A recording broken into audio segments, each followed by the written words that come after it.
हे कृष्णा करुणा सिंधु दीनबन्धो जगत्पते गोपीशा गोपिका कान्ता राधा कान्ता नमोस्तुते तप्त काञ्चन गौराङ्गी राधे वृन्दावनेश्वरी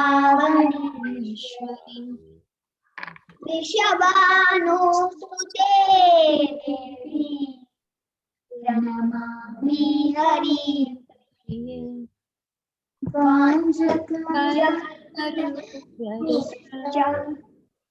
कृपा सिन्धुवैव च पतितानां पावनेभ्यो वैष्णवेभ्यो नमो नमः।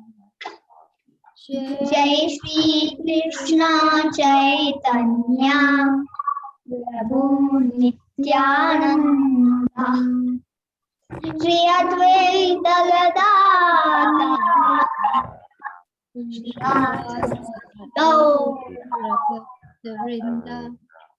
हरे Krishna Krishna Krishna Hare Hare Hare Ram Ram Ram Hare Hare Krishna. Hare Krishna. Thank you, Shashwin, for reciting the Mangala Charan for us. I would like to recognize the presence of Kanchanajba Prabhu, who will be our mentor today for today's session. He will be taking us through this path, and hopefully we'll have some questions for him if we have any doubts to clear them out in this path that we are on. We have many doubts, so it's good to clear them every now and then, once in a while.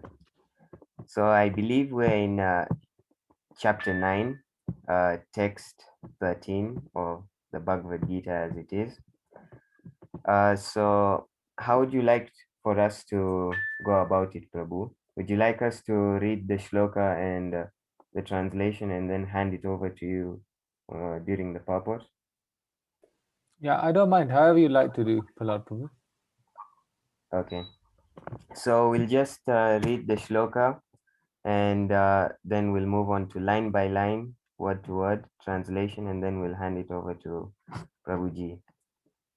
Okay, so Shashwin, could you please recite for us the whole shloka, and then we'll move on to line by line. Hare Krishna. Hare Krishna. महात्मानस्तु मां पार्थ दैवीं प्रकृतिम् आश्रिताः भजन्त्यनन्यमनसो ज्ञात्वा त्वभूतादिमव्ययम्। हरे Hare Krishna. Thank you, Shashwin. Haribol, Richa Mataji, could you do for us line by line? Then we'll repeat after you. Hare Krishna. Mahatmanastu mam partha. Mahatmanastu mam partha. Daivim prakritim ashrita. Daivim prakritim ashrita Bhajanti ananya manaso. Bhajanti ananyamanaso Natva bhutadim avyayam. Jnatva bhutadim avyayam. Hare Krishna. Hare Krishna. Prahlad Prabhuji just once. He just moved. We want to have more time. Okay. Hare Krishna Divyesh Prabhu, could we have you do for us the word to word translation?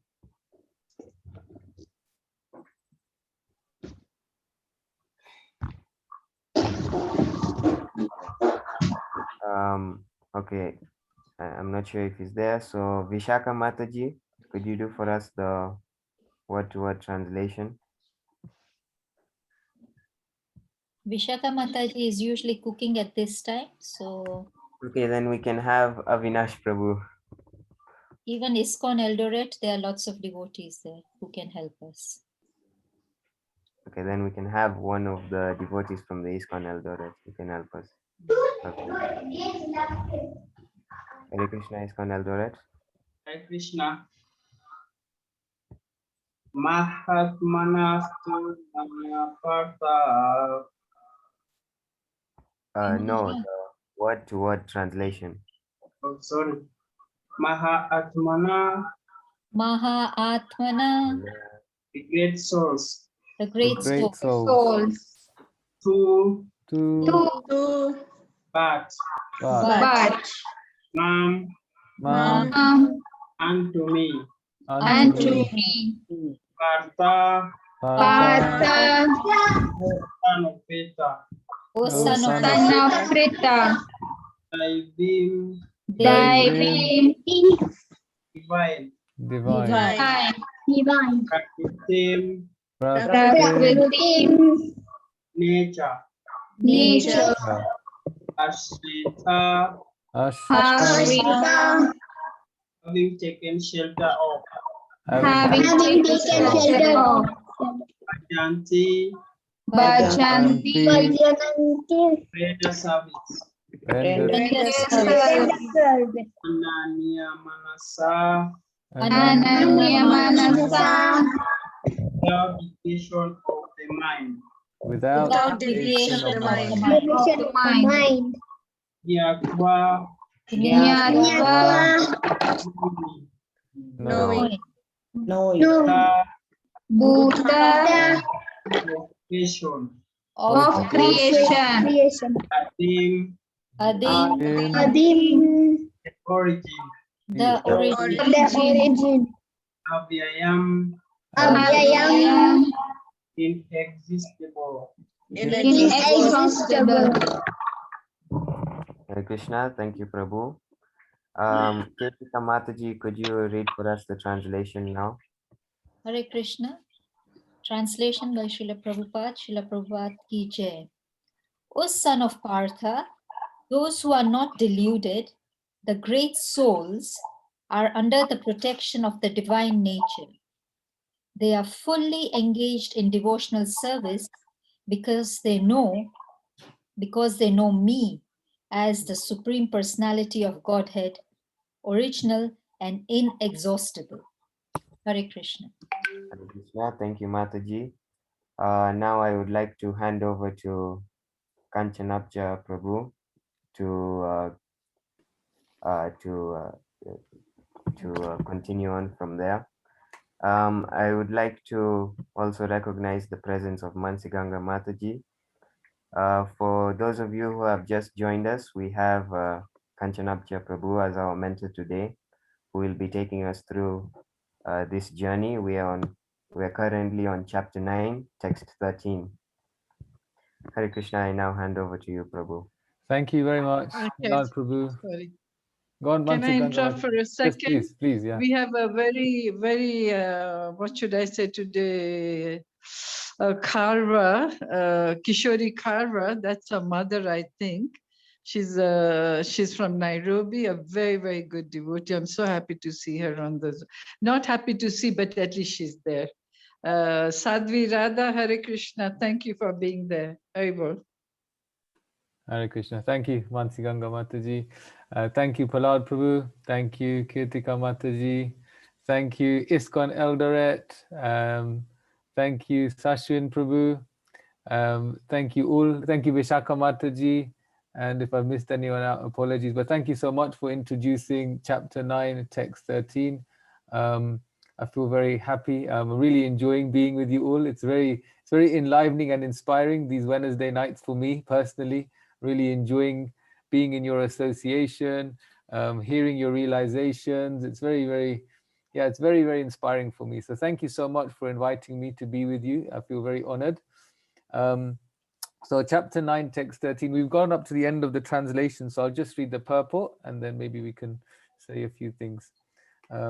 So purport by His Divine Grace, A.C. Bhaktivedanta Swami Srila Prabhupada Ki Jai.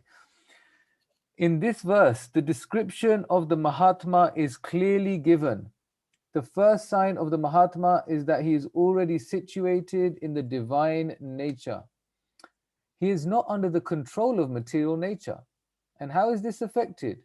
That is explained in the 7th chapter. One who surrenders unto the Supreme Personality of Godhead, Sri Krishna, at once becomes freed from the control of material nature. That is the qualification.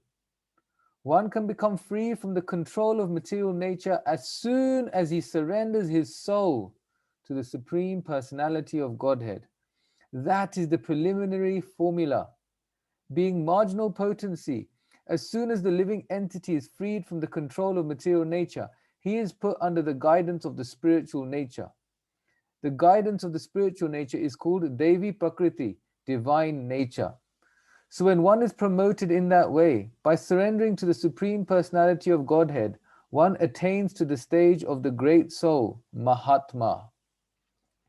The Mahatma does not divert his attention to anything outside Krishna, because he knows perfectly well that Krishna is the original person, the original supreme person, the cause of all causes. There is no doubt about it. Such a Mahatma or great soul develops through association with other Mahatmas, pure devotees. Pure devotees are not even attracted by Krishna's other features, such as the four-armed Mahavishnu.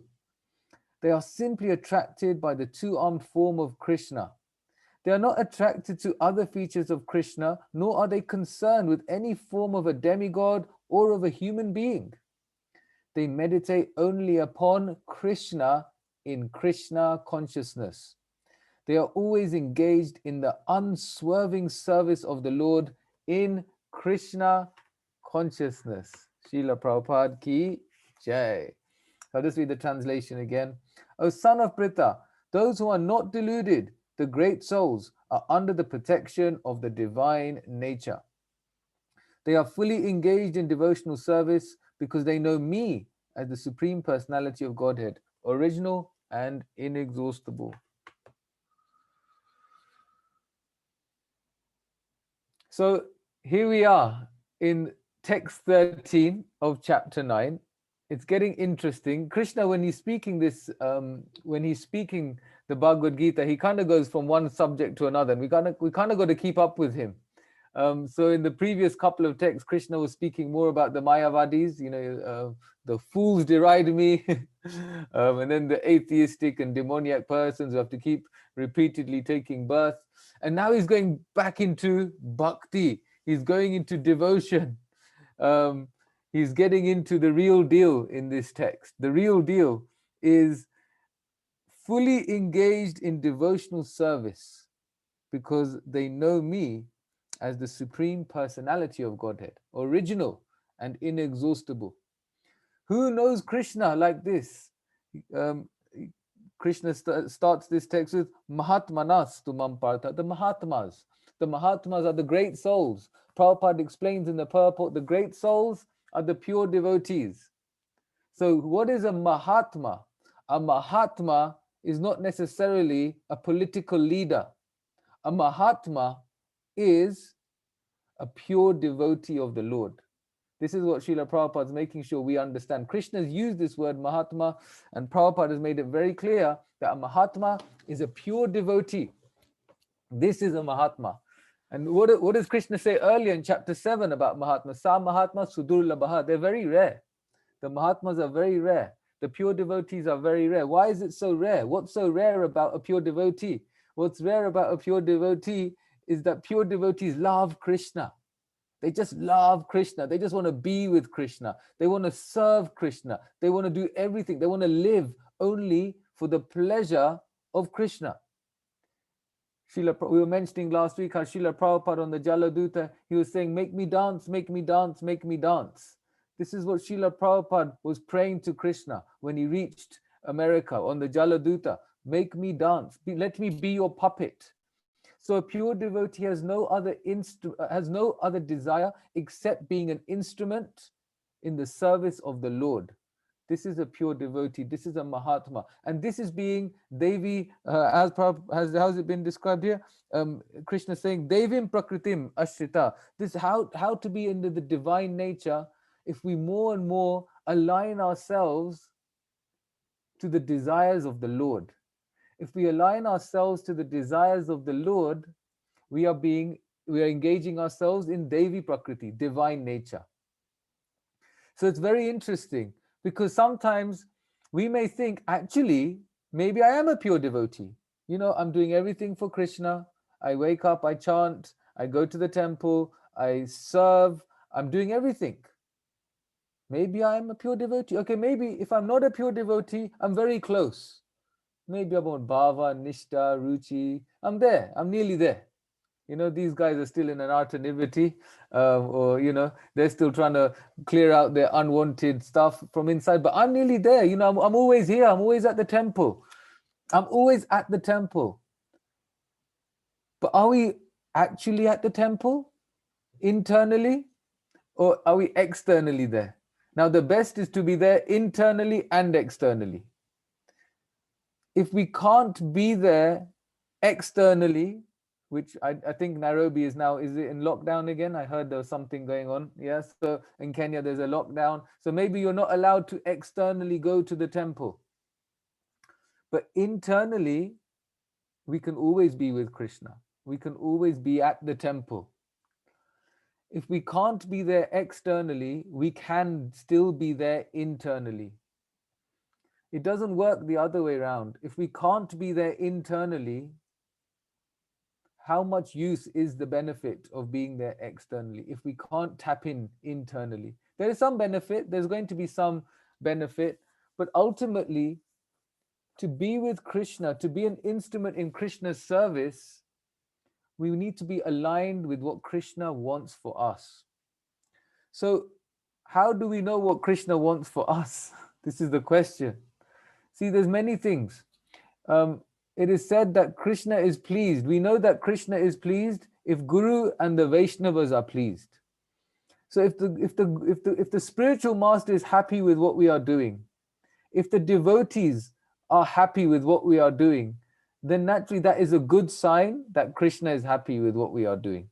That's one very interesting sign. Another interesting sign is, how are we feeling internally ourselves?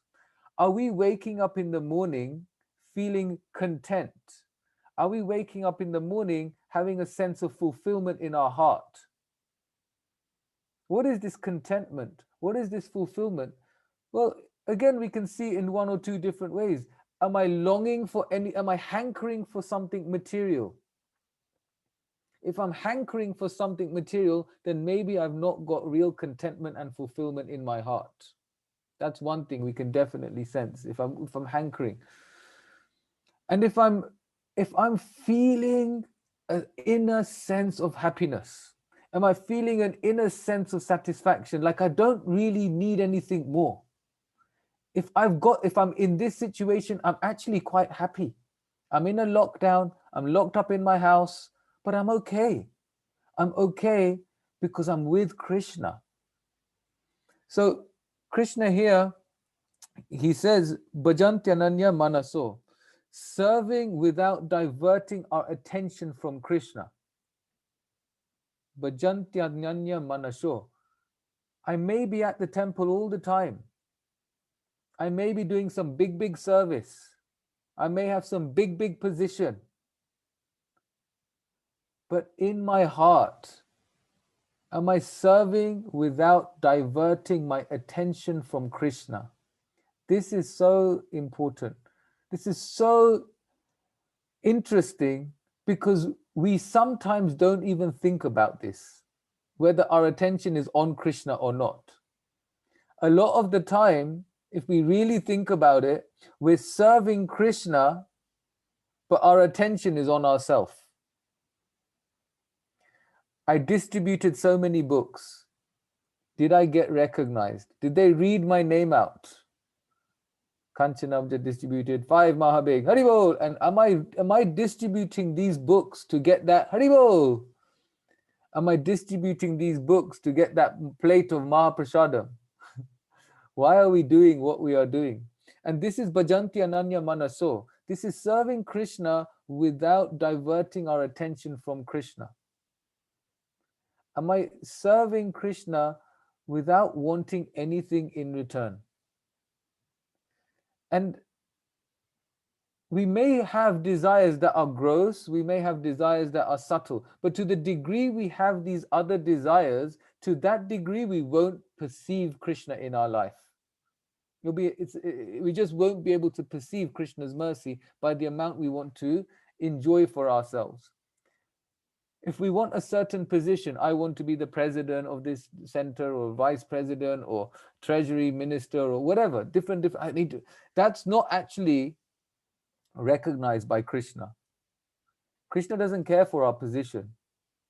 He doesn't care what position we got to. We might care, but Krishna doesn't care how we are known in this material world, how we are known in a society. What Krishna cares about is what Prabhupada says at the end of the purport. What Krishna cares about is the Mahatmas, they are simply attracted by the two-armed form of Krishna. Are we attracted to that form of Krishna?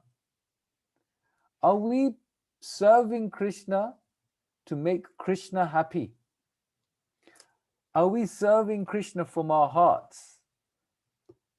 The love that we have for Krishna, or we so-called have for Krishna, is an action. See, this devotion in our heart, yes, it's our inner emotions, but this devotion in our heart must be coupled with service. Two things.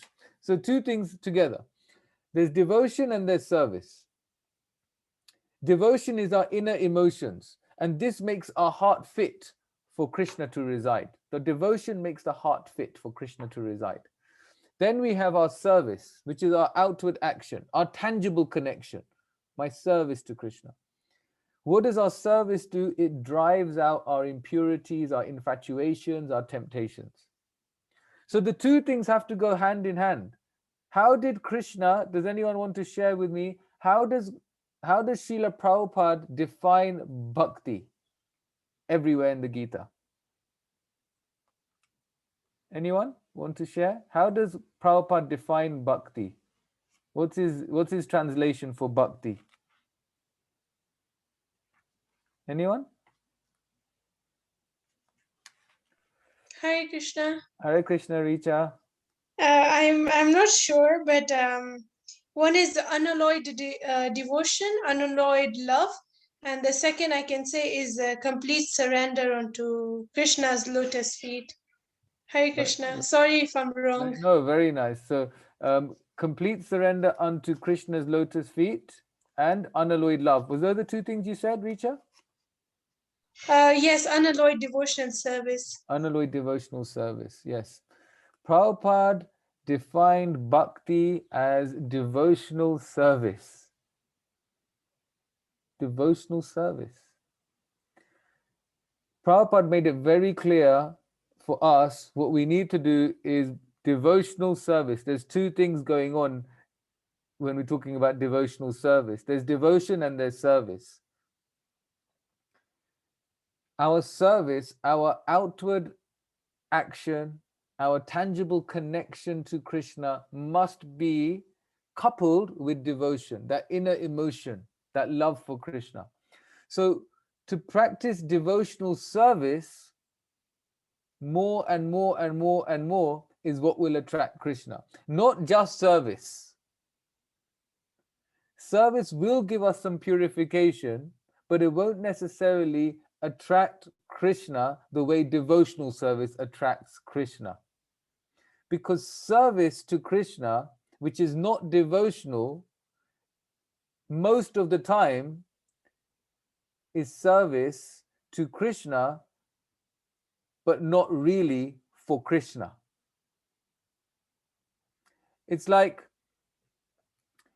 saying this: I'm in the temple and I'm young and I'm single and I see a member of the opposite sex who I'm attracted to. I see her and I think, wow, she's beautiful. Suddenly, I start, and I've never done this before, but suddenly I start doing the prasadam transfer. I can see devotees taking the prasadam from the DT kitchen down to the serving hall. And I start doing all this service. You know, it's for Krishna because Krishna needs this to happen. It's service. But is it devotional service? No, because my motive was not to please Krishna. My motive is, did that lady who I'm attracted to see me? Did she see me? Did she see me taking those heavy plates of prasad, the puri, the sabji, the rice, my muscles, you know, she could see. Did she see all of that? Did she see this whole thing happening? It's service. We cannot deny this is service. This is service. It's for Krishna. It's at the temple. Is it devotional service? No. No. So we may have spent the whole day at the temple doing service. We may come back home thinking to ourselves, we've done so much service. But one massive clue that it wasn't devotional is we'll come back home and we'll still feel a hankering. We'll still feel I want something. We'll still feel unfulfilled. You'll still feel, did she see me? Should I get her number? Who knows her, where I can find her number? Is she going to be there tomorrow? Maybe I'll go there again tomorrow. If all these thoughts are running in our head, we know that it's not devotional service. Actually, we served ourselves. We served ourselves and we used Krishna to serve ourselves, if we really get deeper into it. It's like, and then a young man, then one day he might start talking to her. And when he talks to her, what will he do to impress her? He'll talk about Krishna. He'll talk about Krishna to impress her. And when he talks about Krishna to impress her, what's happened? Krishna has become the chat-up line. And we think it's spiritual. Because before we came to Krishna consciousness, we didn't talk about Krishna. We spoke about other things to impress this person. So now we're talking about Krishna, but the intention is not to glorify Krishna. Shravanam, Kirtanam, Smaranam. Hearing, chanting, remembering. Am I chanting the glories of Krishna to glorify him? Or am I chanting the glories of Krishna because I want this person to glorify me? Is my Kirtanam devotional? No. It's service. It's still service, but it's not devotional service. So these are the things that we have to introspect within ourselves to understand whether we're practicing devotional service or not. How much of my service is actually devotional? How do you know if your service is devotional? Well, one big clue is, do I care if anyone else noticed? Do I care if anyone else knows I've done this service? Does it bother me even the tiniest bit if no one recognized that I did this service? If it bothers me, then it wasn't devotional because I want something in return. If I go to the temple room and I take all these plates of prasadam from the Maha kitchen to the serving area downstairs or upstairs or wherever it is, there's not another soul in sight. And I did all this service and I disappeared. And I go home and I don't even care if anyone knew or not, but I feel so satisfied that I did this service for Krishna. Then we might be doing devotional service. When we do devotional service, we attract Krishna very, very quickly. When we don't do devotional service, we may find spiritual life or spiritual advancement is taking a very, very long time. It's just like taking forever and ever and ever to actually fructify into something tangible. Krishna will still give us reciprocation. So even if we are serving Krishna with a desire for ourselves, there'll still be some reciprocation. But if you're in the desert Do you want a few drops of water, or do you want a whole glass to quench your thirst? You want a whole glass. You want to quench your thirst. So similarly, if we do devotional service, we get the whole glass, we get the whole package. We quench our thirst. We quench our thirst for happiness. If you go to the desert and you're given a few drops in your hand and you just put it in your mouth, there's something, but it's not fulfilled. And this is when we do service to Krishna, but it wasn't devotional. So this service, when it's devotional, this service when it is devotional is what will attract Krishna. If our love is not directed towards Krishna, we will direct our so-called love somewhere else. And what does this misdirected love do? It leaves us disappointed and frustrated. Misdirected love leaves us disappointed and frustrated. So if our love is directed towards Krishna, then we will not be disappointed and we will not be frustrated. The only way to do this is by directing our whole heart to Krishna. Directing the whole heart. This heart, Krishna, this heart of mine is for you. These children of mine, I'm serving them for you. This wife of mine, I'm serving her for you. Everything I'm doing, actually, I'm doing this for you. And even if we're not quite there yet, if we start practicing like that, and if we start thinking like this, if our consciousness becomes absorbed in the knowledge and the understanding that nothing in this material world is actually going to give me any satisfaction, any happiness, any real fulfillment, then we can direct our love towards Krishna wholeheartedly. Why should we do this? Why? Because Krishna will never disappoint us. He'll never disappoint us. He is guaranteeing that he'll never disappoint us. He is eternally committed to loving us, eternally. How do we know that? Because he's always in our heart. Life after life after life after life, he does not leave our heart. As the super soul in our heart, he follows us, birth after birth after birth. So what can we pray to Krishna? Mama janmani janmanishvare bhavatat bhaktir ahetuki tvai. We can pray to Krishna that life after life, birth after birth, all I want is your causeless devotional service. Because you're with me every life, Krishna. So every life, just let me serve you. Let me just be an atom at your lotus feet. Let me just serve you. Because if our intention is just to serve Krishna, if everything we do is to serve Krishna and to love Krishna, the transformation within our heart becomes very tangible. For example, when we are fasting, what's the intention when we are fasting? The intention of our fasting is that we sacrifice something good for something better. So we're sacrificing our desire to honor prasadam, even though prasadam is mercy. We're going to sacrifice that desire to please Krishna on a fasting day. This is why we fast. If we are fasting so that we can tell everyone, hey, you're doing nirjala? Oh, I'm doing nirjala. You're not doing? Oh, you're spaced out, man. You know, if that's the way we are practicing our Krishna consciousness, that we are judging others. We're judging others from what they're doing externally, and we think that what we are doing is so amazing, then that's not going to please Krishna. What will please Krishna is if we are really strict on ourselves, but very, very merciful, very forgiving with others. That's what pleases Krishna. But the problem is it's the other way around. We're very forgiving with ourselves.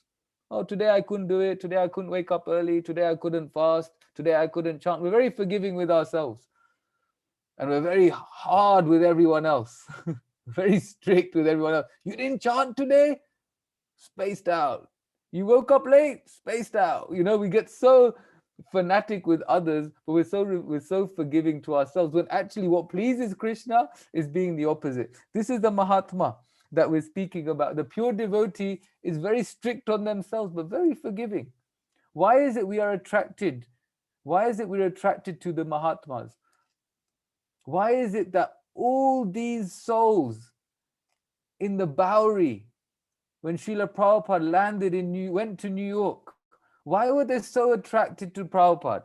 Prabhupada was very strict. He slept 2 hours a day. He was chanting. He was translating the Bhagavatam. He spent all the time looking after devotees and caring for them.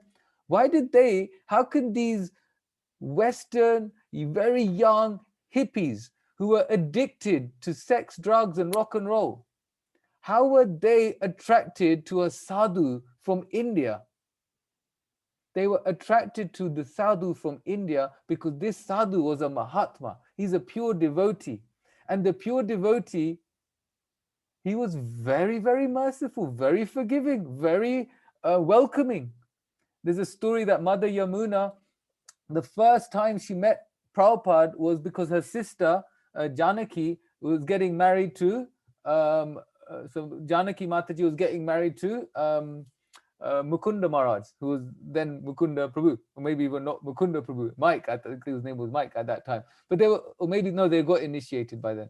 So they were getting married, Janaki and Janaki Mataji and Mukunda Maharaj. They were getting married at that time. And Yamuna Mataji, Mother Yamuna, was the only family member who had come for the wedding. So she came, she met Prabhupada, and then Prabhupada engaged her in cooking. Prabhupada engaged her in cooking, and sometime during the cooking, she said, I need a cigarette break. I need a break to smoke a cigarette. So yeah, Prabhupada said, okay, go wash your hands. He didn't say to her, you're so fallen, you Westerners, you're smoking, da, da, da, da, da, da. He didn't say all of that. Does Prabhupada smoke? No. Prabhupada, strict on himself, very welcoming, forgiving, merciful with everyone else. And this is what attracted all these Westerners to Srila Prabhupada. Prabhupada did not judge them. Prabhupada did not judge what they're doing in their life. Prabhupada saw the spark and fanned the spark. What is it that this person can do for Krishna, and fan that spark? Mother Yamuna, he noticed, what a great cook. And she's the most famous cook in ISKCON. What a great singer. We hear her Govindam prayers every day in the morning. This is what Prabhupada did. And this is how the pure devotee attracts everyone. How is it we're attracted to certain devotees?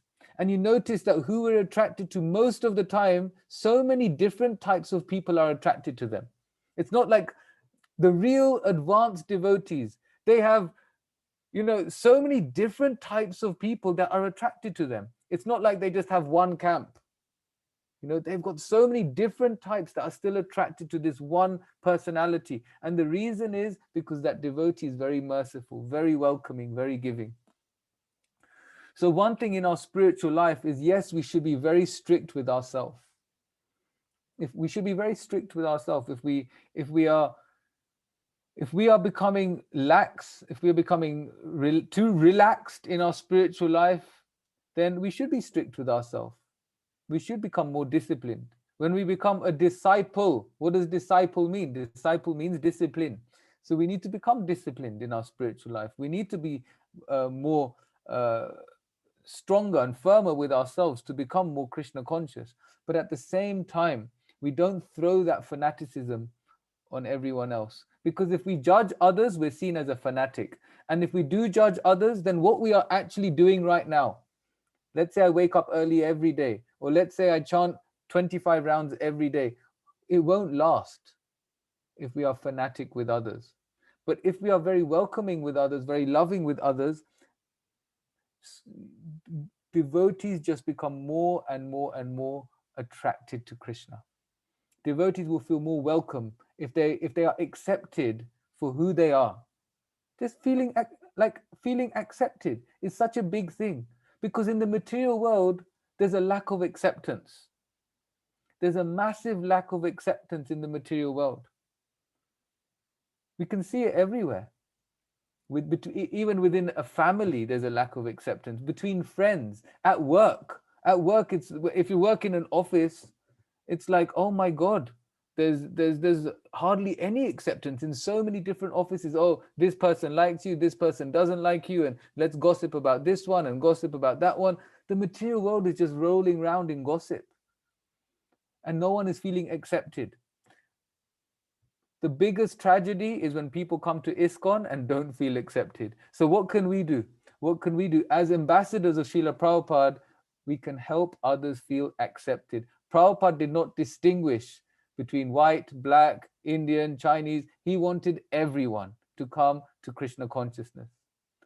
So we should go beyond the body. We should go beyond someone's wealth. We should go beyond someone's social status and just allow different types of people who are attracted to Krishna become fully immersed in their nature in Krishna consciousness. Prabhupada mentioned this right at the end of the purport. They meditate only upon Krishna in Krishna consciousness. What does that mean? I'm not meditating on Krishna to get something for myself. I'm meditating on Krishna in Krishna consciousness to please Krishna, to meditate on Krishna. They are always engaged in the unswerving service of the Lord in Krishna consciousness. So everything we do ultimately should be in Krishna consciousness. So I think, yeah, it's 22. So maybe this is the time we usually, so we can stop here. Thank you for hearing and encouraging. Mataji, you want to say something? So good to see you. I've noticed just now Govinda Prem Prabhu is also here. Hare Krishna, Prabhuji. And we have, oh God, I forget. Madhurupa, she's, I keep saying she's from Kisumu, but she's in Nairobi now. And who else I noticed? I'm sorry, I'm forgetting. Oh, Dennis. Dennis from Kaptaget, he's also there. So very nice. But oh my God, I have to thank you and thank you and thank you to make something so simple and yet so powerful about we can be doing Krishna's service, thinking is devotion. How much we are all in this, at least me, that we think it's Krishna consciousness, yet we are trying to be recognized and we are still fighting over. And especially this example that we are so harsh on others, but we are very forgiving to our own selves, you know. What wonderful points, I mean, points to take home and points to enter the heart. Simple but powerful points, you know, that how much we confuse between devotion and service. I mean, you know, it's the first time I feel I've heard something so powerful in such a simple way. Thank you so much. No, thank you, Mataji. Thank you for Really encouraging so me. and especially my boys were there, and I can share in the group. I've got two girls who came to Eldoret to get locked down in Eldoret. Oh, good. So, you know, you always wonder, they are young, my boys are young, and what is going through their mind as an older person, you know, you're also worrying that let them do devotional service. I'm thinking, have I distracted them from their service because they were only boys here? But however, they were listening to this part when you were speaking. So they're nice boys. I have no fear on that. But you made it so clear for everyone to understand perfectly the difference between service and devotion. You know, thank you so much. No, thank you, Very, Mataji. You're very encouraging. You're very kind. Thank you. no. And also the showing off part, we all get into that trap. Sorry to say, even if you're 40 years or 50 years, it doesn't matter. No, I'm speaking all this because these are my big issues. So I feel hopefully if I speak about it, then maybe Krishna will help me with everything because these are my big anarthas myself. So thank you, Mataji. We're all suffering from it. Don't worry, you're not alone. Yeah, I agree. Prahlad, Madhurupa Devi Mataji has a question. Yes, we can have her ask her question, or if it's a comment, she can also as well contribute. After her, then we'll have Ravi Prabhu, who also has his hand up. So go ahead, Madhurupa Mataji. Hare Krishna Prabhuji. Hare Krishna Mataji. Hare Krishna, everyone. Yeah, I also wanted to acknowledge the points what you said, and I actually totally agree with Mansi Ganga Mataji. I am really first time hearing all this difference between service and devotional service, and I really like that point also that we should be very strict with ourselves and be merciful or not judgmental towards others. Yeah.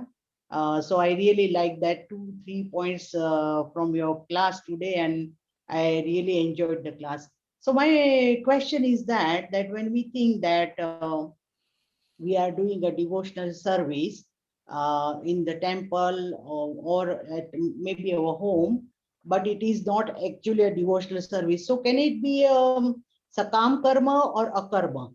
What can it be considered? Yeah, I guess usually it's sakam karma, because we usually are doing the service for Krishna, but we want something in return. So usually most of us are doing sakam karma yoga. Actually, that's what most of us are doing, is this sakam karma yoga, because we're doing something for Krishna, but at the same time we're doing what we want. Firstly, we're doing the service that we want to do, and generally, and the second thing is, generally we want something, we want something, some fruit of that service for ourselves, even if it's something subtle, like some recognition or some prestige or honor. Even if it's not something gross, like you may not want a salary for your service, but you may want something subtle for your service. So generally it's sakam karma yoga, because it's still for Krishna. We still understand that Krishna is God. So it's part of the journey. Actually, it's part of the journey.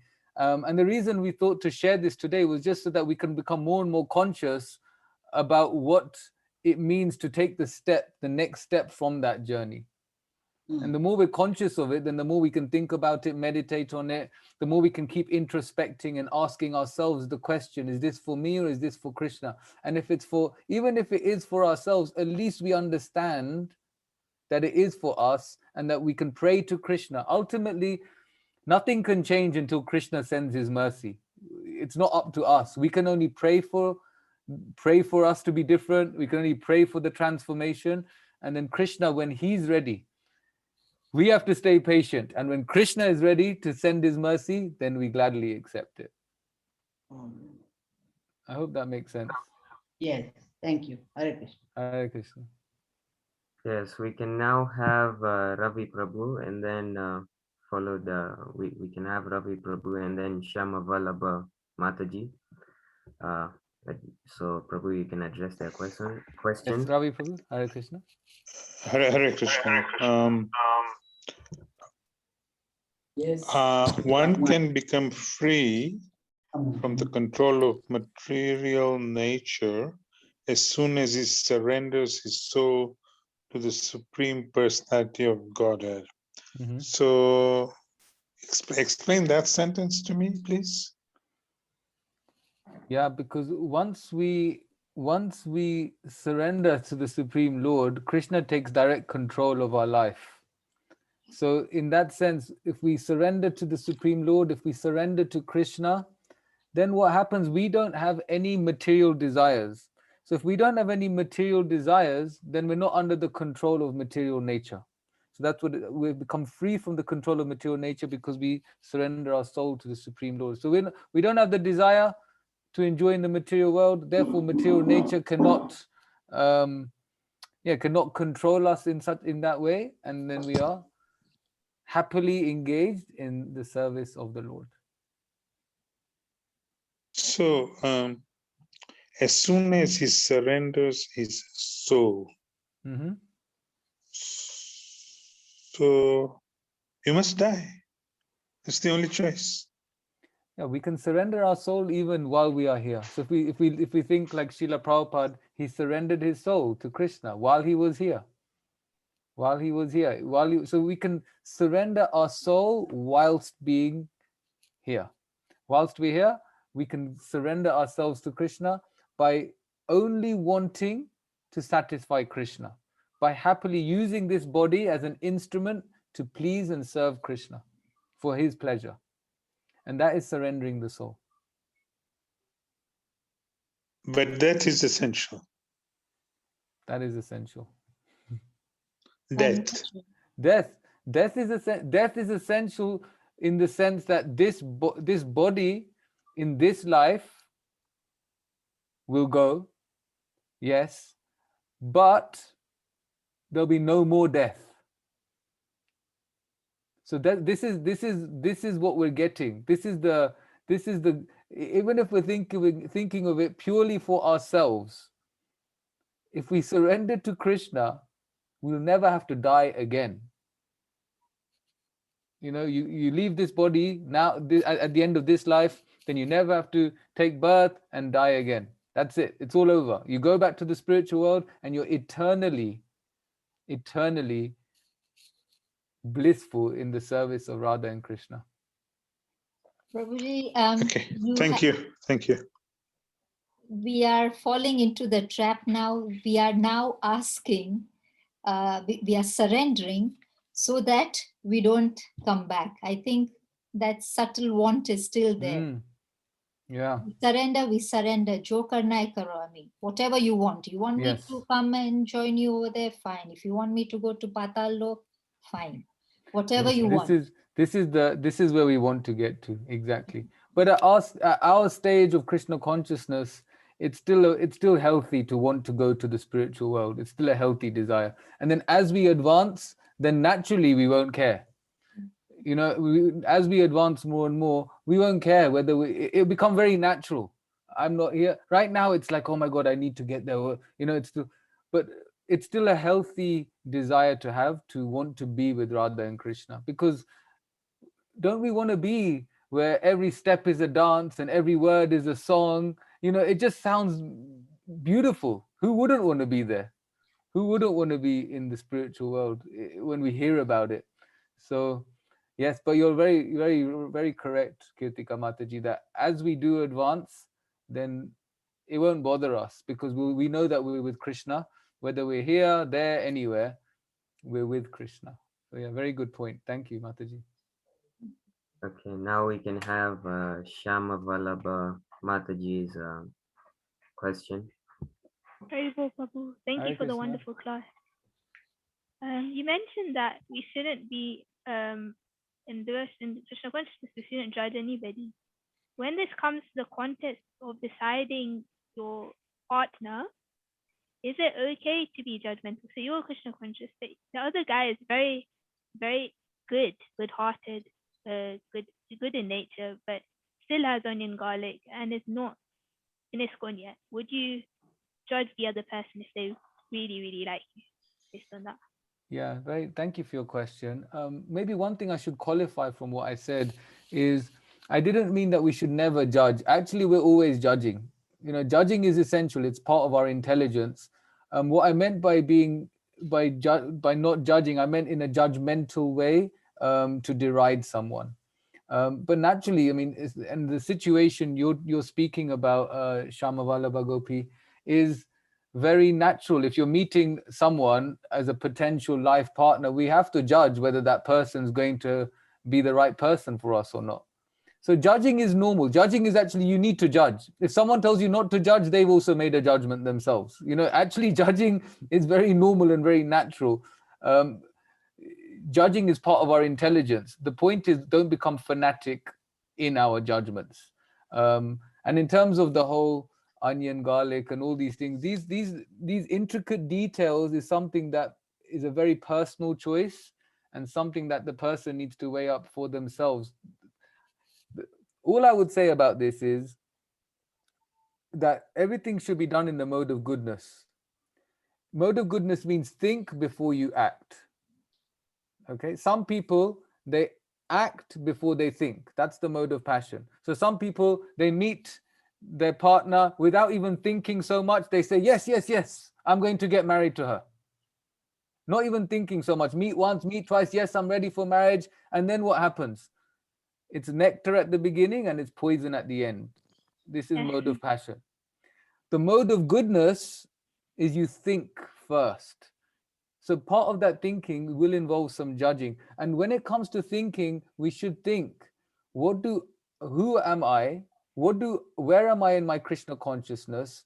And where do I want my Krishna consciousness to go? And how do I want to serve in my Krishna consciousness? Yeah. And then with all of that, we try and find a partner that can mold with that well. See, you might really like Harinam, and the other person always wants to be at home and read, which is both very Krishna conscious, but then that might not make for a very happy marriage unless you both can be all right without each other, you know? So these things have to be thought about very, very carefully. And if we think very carefully and we pray to Krishna and take guidance of devotees, then it's a very good outcome can come. But definitely, I would say recommend that a lot of thinking, a lot of use the head as well as the heart. Thank you. Hare Krishna. Hare Krishna. Are there any more questions or comments?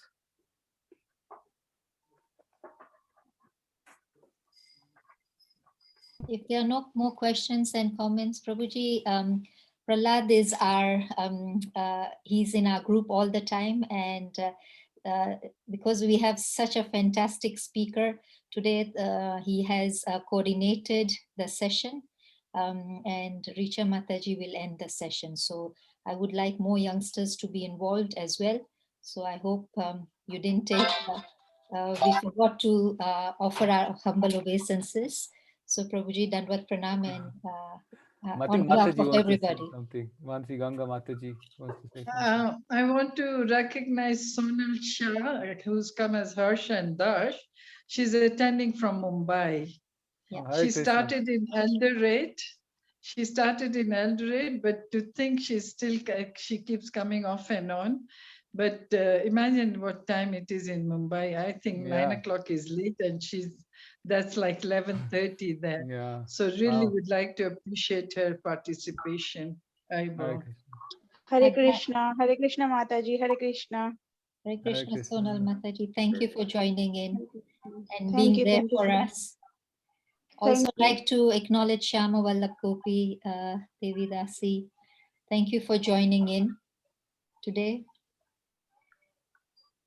Yeah, so thank you, Prabhu. If there are no any further questions or any comments, I would like to end the session now. But I would like to give a comment before I hand over to Richa Mataji to close the session for us. We normally have these doubts and questions, and the fact that we actually have, great mentors like you joining us and answering these doubts and explaining to us very in a very detailed description. It really benefits us, on this path of spirituality, this path of Krishna consciousness. I have this saying, how they say curiosity killed the cat. So in our case is a question that is not addressed immediately can kill the devotee, it's very key and it's very important, when you have a question, it's just better to let it out before it becomes an even bigger doubt and becomes a boulder on this path of Krishna consciousness. So without further ado, I hand over to Richa Mataji to close the session for us. Hare Krishna Mataji. Thank you, Hare Prahlad. Very Krishna. nice comment, Prabhu. Hare Krishna. Sorry, Prabhu, I interrupted you. No. I just want to say Hare Krishna to everyone and every new person and anyone who's decided to participate and listen to Prabhu. To be honest, Prabhu, Can you switch on your video, please? this is the first time I am actually listening to you. Richa, please switch on your video. It's good etiquette to show yourself when you're talking. Sure. Hare Krishna, am I visible? Yes, you are. Hare Krishna. Hare Krishna. This is actually the first time, Prabhu, I'm actually able to hear your videos. Otherwise, I am generally at the college. I'm always late for your sessions, and then I sit back and listen to your lecture. I'm really grateful to be here. I would like to thank you on behalf of everyone. Danvat Pranam. Thank you. To Thank you so much. And I'm really, really glad that I really understand your knowledge, because I'm still a beginner. I don't know much anything in Krishna consciousness. I'm still a beginner. And for a beginner, hearing all these things is really amazing. Like it really, sometimes you can't even address the questions that you have. They are just in your head and you can't, there are not enough words to put them. And those doubts, but when I listen to you, those doubts, they just evaporate. There's no need to express them. And Dandavat Pranam to you. Thank you so much for removing your time. Thank you. I would request everyone to join in Maha Mantra. Please unmute and Unmuting. yeah. Hare Hare Krishna, Hare Krishna, Krishna Krishna, Hare Hare, Hare Rama, Hare Rama, Rama Rama, Hare Hare. Thank you so much, everyone. Mancha, Hare Krishna. Kalpatarubhyascha sindhubhya eva Pavanebhyo Vaishnavebhyo Namaha. Srila Prabhupada ki Jai. Jai. Hare Krishna. Hare Krishna. Thank you, everyone. We'll see you next week. Kanchanajba Hare Krishna. Prabhuji ki Jai. Jai. Prabhupada ki jai. Jai. Thank you, Prabhu. Prabhuji, just one information. I record your sessions and we have a YouTube link. If you Okay. want your last session, your picture is when you're describing Narsimha, your picture is like this, and it has really a lot of people have appreciated it. So Okay. Thank you so much, I'll Mataji. send you the link. Prabhuji. Okay. Thank you. Hare Krishna. Hare Krishna.